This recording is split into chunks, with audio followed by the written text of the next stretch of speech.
Bismillahirrahmanirrahim. Assalamualaikum warahmatullahi wabarakatuh.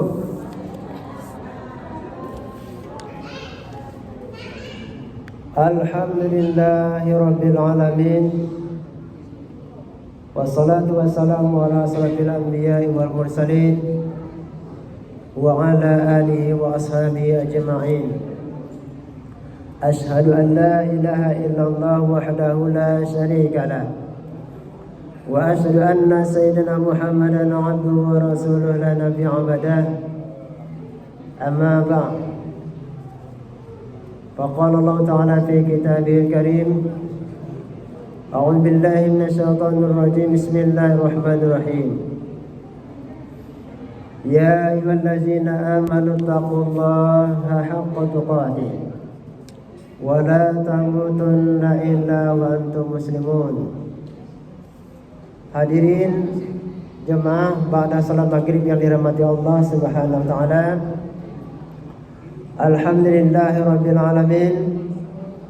Kembali kita bersyukur kepada Allah Subhanahu wa taala. Kita masih diberi nikmat oleh Allah berupa nikmat kesehatan, nikmat kesempatan, berupa nikmat iman hingga kita dapat hadir bersama berjamaah di masjid ini dan selesai melaksanakan salat maghrib berjamaah. Dan insyaallah nanti kita lanjutkan salat isya berjamaah. Sebelumnya kita isi dengan kajian tausiah setiap malam Rabu.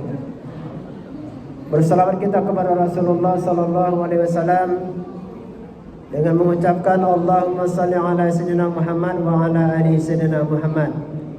Semoga dengan selalu kita berselawat kepada Rasulullah, insyaallah kita akan mendapatkan syafaat dari yaumil akhir nanti. Amin ya rabbal alamin. Bapak Ibu jemaah rahmati Allah Subhanahu wa taala, kita selalu mengucapkan kalimat alhamdulillah, bersyukur kita kepada Allah, memuji kepada Allah atas segala nikmat yang Allah berikan. Tidak cukup hanya dengan lisan dengan pujian gitu saja, tetapi hati kita meyakini segala perbuatan, segala kejadian yang Allah berikan adalah kembali semuanya kepada Allah Subhanahu wa taala. Ataupun pujian itu diarahkan kepada kita, tapi kita selalu mengucapkan alhamdulillahirabbil alamin. Kembali kita kepada Allah Subhanahu wa taala. Apa contohnya? Ketika ini ibu dipuji oleh seseorang, ibu sekarang tambah awet muda sekarang ini ya, bertambah awet muda. Apa yang kita ucapkan dulu? Alhamdulillah. Jangan bilang dulu pakai skincare ini ya, awet muda saya, obat ini. Itu tidak bersyukur kepada Allah. Ucapkan dulu alhamdulillah. Setelah itu apa sih resepnya lagi? Ini ya, makan obat ini, olahraga ini dan lain sebagainya. Itulah pujian yang utama sekali. Hanya Allah yang memberikan kita. Selanjutnya pujian itu melalui fil amal, dengan perbuatan. Ya, apa dengan perbuatan kita memuji Allah? Melaksanakan perintah Allah. Berterima kasih Allah diberikan panjang umur. Kita dapat melaksanakan berjamaah, melaksanakan ibadah di sisi Allah Subhanahu wa taala. Juga termasuk nikmat yang Allah berikan. Alhamdulillah kita dapat berjamaah, dapat salat bersama. Itu dengan perbuatan. Tidak cukup hanya dengan alhamdulillah tapi dia tidak beribadah. Alhamdulillah diberi rezeki tapi dia pelit. Itu tidak sesuai dengan fil amal, dengan perbuatan. Makanya amal perbuatan alhamdulillah syukur itu hanya 3. Terkait dengan lisan, qalbun, hati, dan fi'il, dengan perbuatan. Harus 3 serangkaian itu sejalan dengan syukur kita kepada Allah Subhanahu wa ta'ala. Bapak Ibu jemaah rahmati Allah Subhanahu wa ta'ala, kata Nabi, aku tinggalkan 2 perkara, kamu tidak akan sesat selama-lamanya, yaitu Al-Quran dan As-Sunnah. Ini artinya apa? Kita sebagai umat Islam harus mengikuti taat kepada Allah dan Rasulnya, terutama sunnah-sunnah Rasulullah Sallallahu Alaihi Wasallam. Kalau kita tidak mengikuti sunnah Rasulullah Sallallahu Alaihi Wasallam, berarti kita akan mendapatkan laknat dari Allah dan Rasulnya. Dalam sebuah hadis Rasulullah SAW, hadis riwayat Tabrani, Rasulullah sallallahu alaihi wasallam bersabda, kata Nabi, sab'atun la'natuhum wa kullun nabi muhabbah. 7 orang yang aku laknati mereka. Kata Nabi, ada 7 golongan yang aku laknati. Wa kullun nabi muhabbah, dan setiap perkataan ucapan Nabi adalah dikabulkan oleh Allah Subhanahu wa taala. Ya. Siapa dia? Yang pertama, orang yang mendapatkan laknat dari Rasulullah sallallahu alaihi wasallam, az-zaidu fi kitabillah, yaitu orang yang menambahi kitab Allah. Maksudnya apa ini? Orang yang memberikan dalil-dalil palsu ataupun perkataan-perkataan yang meyakinkan seseorang ini kalam Allah, ini perkataan Allah, rupanya dalil palsu, ataupun membuat perkataan seumpama dari perkataan dari Al-Quran, membuat orang yakin dan percaya.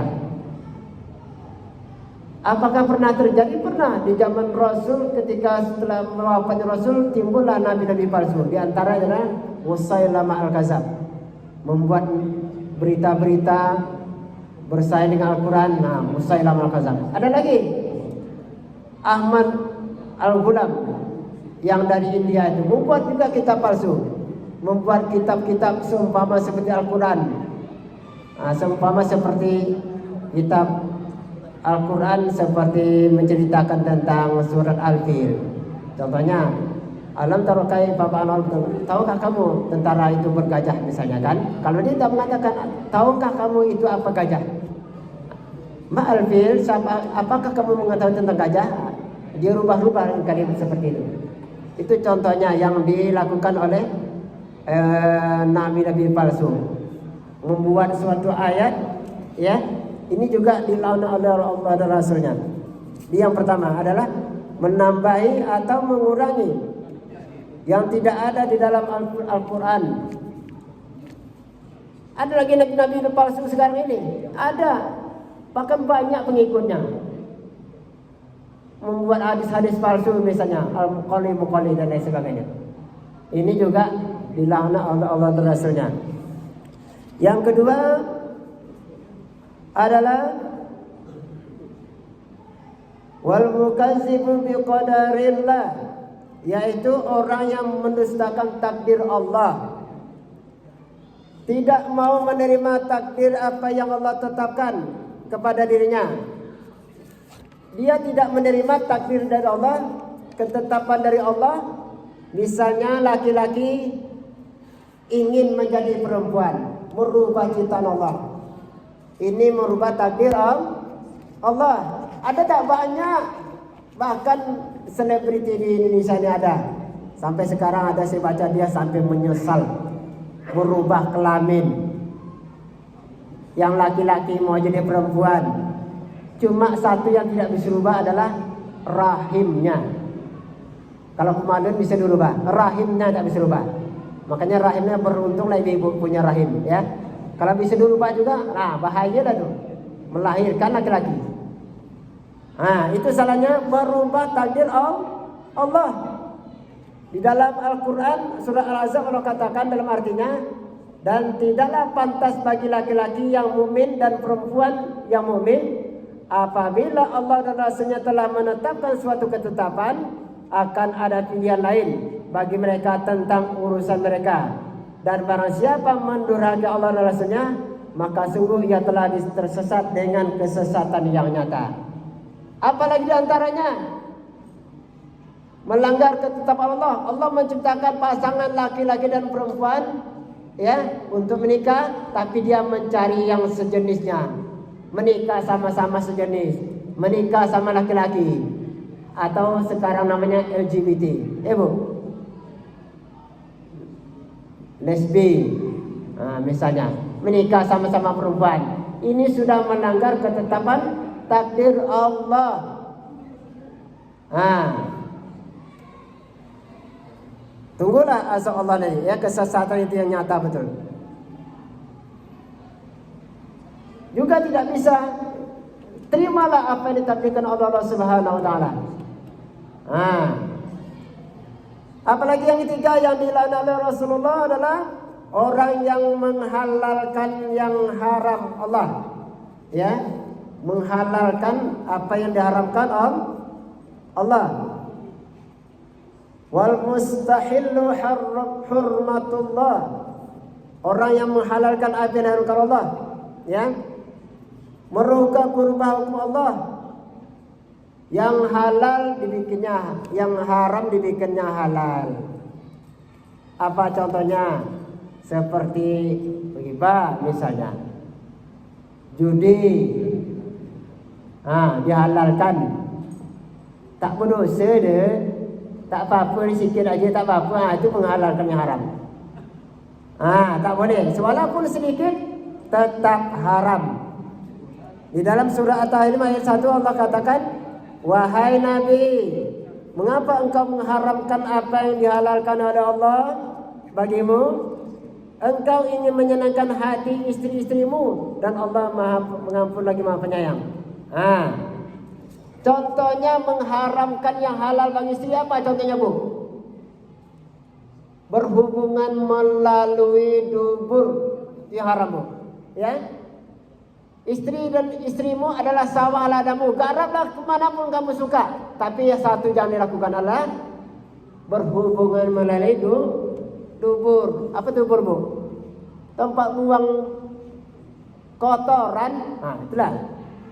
Tapi itu yang dilakukan oleh orang-orang yang mengharamkan, yang dihalalkan bagi dia.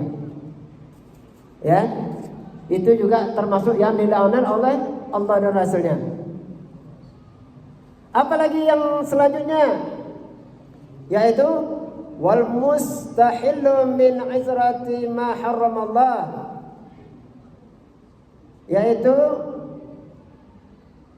orang yang meninggalkan sunnahku, watariku li sunnati, orang yang meninggalkan sunnahku, ya. Apa itu diantaranya?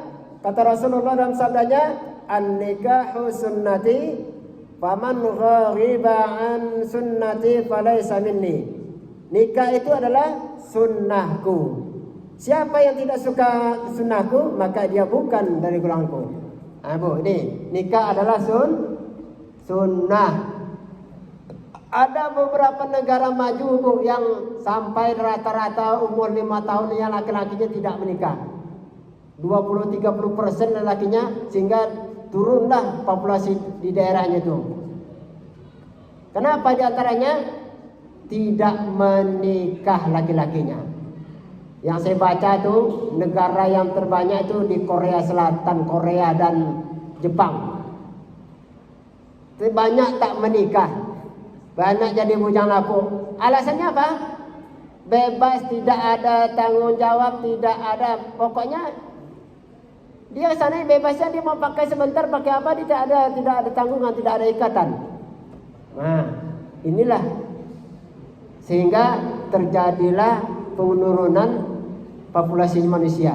Kenapa banyak tak menikah? Karena nikah itu adalah sunnah Rasulullah. Nikah itu adalah untuk mententeramkan hati. Kalau ada ayat min ayati an khalaqakum min awazalik taskunu ilaiha, ya. Untuk ditaskunu ilaiha, menikah itu, ya, Allah menjadikan pasangan itu. Di antara tanda kebesaran Allah menjadikan pasanganmu biar kamu menjadi tentram. Tentram itu sakinah, Bu, ya.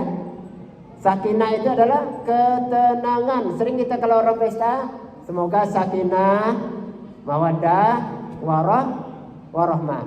Sakinah, mawaddah, warahmah. Sakinah adalah ketenangan. Dalam membangun rumah tangga itu harus ada tenang. Apa contohnya? Suami balik dari kerja sampai ke rumah itu letak sekalipun di luar, tenang rasanya.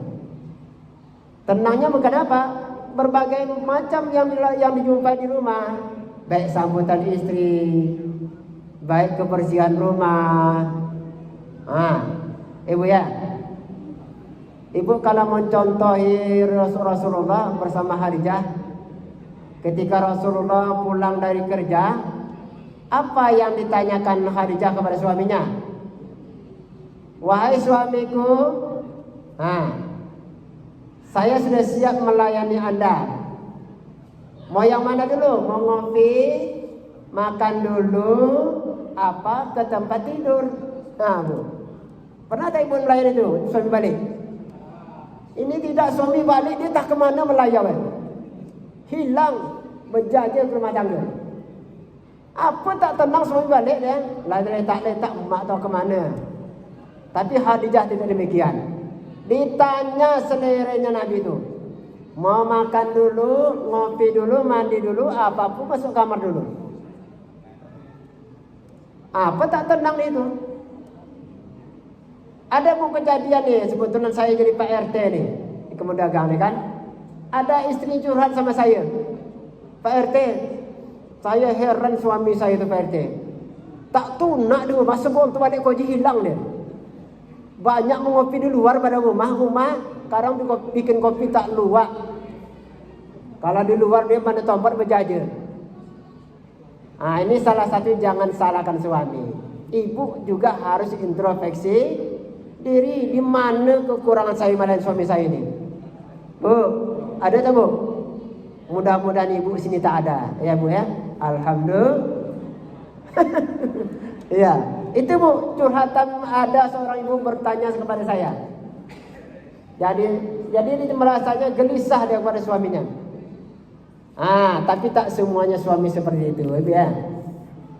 Itu juga bagaimana kita menciptakan keluarga yang sakinah mawaddah itu. Rasa cinta, rasa memiliki, warahmah, rasa kasih sayang kita, ya, menyayanginya. Selanjutnya yang dilaknat oleh Rasulullah sallallahu alaihi wasallam adalah wal mustakhiru bil fa'i, yaitu orang yang mementingkan diri sendiri. Maksudnya di sini adalah orang yang egois, hanya memikirkan dirinya saja, ya. Baik itu dia punya harta, punya tetangga, tak peduli. Itu artinya mementingkan diri sendiri, tidak peduli kepada lingkungannya. Apa contohnya? Ada warganya, keluarga ini di RT ini ada kegiatan gotong royong bersama. Pas depan rumah dia misalnya, tak ikut gotong royong, itu namanya kurang peduli pada diri sendiri itu. Tak malu dengan diri sendiri. Apa minimal? Minimal dia melihat, menjenguk, mengasih minum orang yang bekerja bu. Itu contohnya, ya. Kalau dia tidak peduli dengan dirinya sendiri, itu peduli kepada orang lain, hanya mementingkan diri saja, itu juga termasuk yang dilaknat oleh Rasulullah sallallahu alaihi wasallam. Selanjutnya, orang yang dilaknat oleh Rasulullah adalah wal mutajabbiru bisultani, yaitu orang yang sewenang-wenang, orang yang memiliki sikap sewenang-wenang, membuat zalim kepada Allah Rasulnya. Contohnya apa ini? Yang diberikan amanah pemimpin, ya bu ya, diberikan kepercayaan kepada jadi pemimpin, baik itu sebagai presiden, gubernur, bupati, camat dan sebagainya, bahkan RT sekalipun, ya. Yang diberikan wewenang tapi dia menyalahi wewenang itu, sehingga membuat kezaliman, membuat kerusakan. Apalagi dia sampai pembohong. Al-Malikul Kazab adalah penguasa yang pembohong. Hati-hati. Ini juga termasuk yang dilaknat oleh Allah dan Rasulnya. Banyak bu orang yang pembohong itu. Kapan itu? Janji-janji manis, janji-janji palsu, angin surga. Itu kalau musim-musim pilkada bu, banyaklah bertaburan janji palsu itu, angin surga itu. Kalau sudah duduk lah payah jumpa dia, bercakap no payah. Bu ya. Janji-janji hilang janjinya. Ini juga termasuk orang-orang yang sewenang-wenang. Apa kata Rasulullah dalam sabdanya? Dalam hal ini, ittaquz zulma fa innuz zulma zulumatu yaumal qiyamah. Takutilah kezaliman itu, sebab sesungguhnya kezaliman itu merupakan kegelapan pada hari kiamat. Tadi kalau diberikan amanah, diberikan kepercayaan oleh masyarakat kita, jalanilah amanah itu. Bu ya. Banyak sekarang ibu para pemimpin itu ditangkap KPK, Bu ya. Apa diantaranya tuh? Itu ada sebabnya, ya kan? Kenapa tidak menjalankan amanah? Karena susah juga Bu, yang menjadi benar itu banyak pula musuhnya.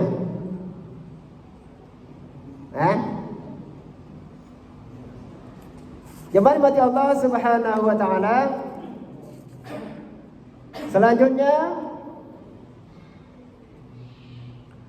wa yuzillu man a'azzallah, yaitu dan menghinakan orang yang memuliakan.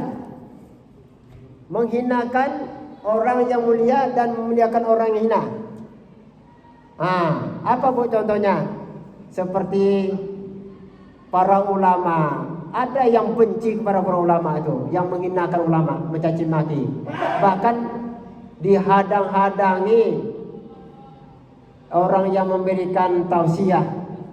Contohnya baru-baru ini kita dengar di YouTube, Ustaz Abdul Somad di Kalimantan dihadangi itu untuk berdakwah. Orang-orang yang memberikan, orang mulia diberikan kepercayaan untuk memberikan nasihat, tapi dihinakan, dicaci maki dan lain sebagainya. Orang yang mulia takwanya dihormati, tetapi sebaliknya orang yang dihormati karena ilmu dan alimnya dihinakan.